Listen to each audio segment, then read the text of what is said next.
অন্যদিকে সন্দেশখালীতে বিজেপি কর্মীদের টোটো এবং দোকান বন্ধ করে দেওয়ার অভিযোগ সামনে এসেছে। এবার অভিযোগ তৃণমূলের বিরুদ্ধে। অভিযোগ অস্বীকার করেছে তৃণমূল কংগ্রেস নেতৃত্ব। এই বিষয়ে আরো বিস্তারিত জানবো। ফোন লাইনে রয়েছেন আমাদের সঙ্গে আমাদের প্রতিনিধি সঞ্জিত চক্রবর্তী। সঞ্জিত, ঠিক কি অভিযোগ সামনে আসছে এই ঘটনায়, এখনো পর্যন্ত কি জানা যাচ্ছে?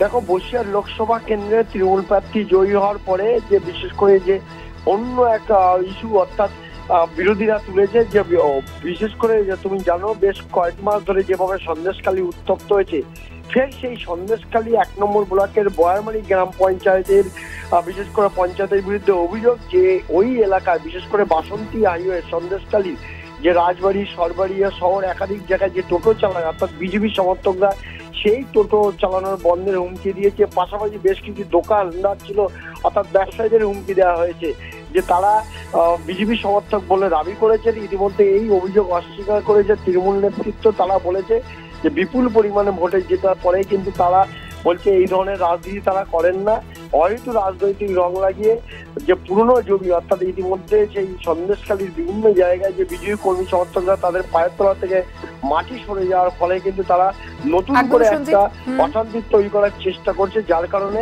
এই ঘটনা ঘটছে। এর সঙ্গে তৃণমূলের কোনো রাজনৈতিক উদ্দেশ্য নেই।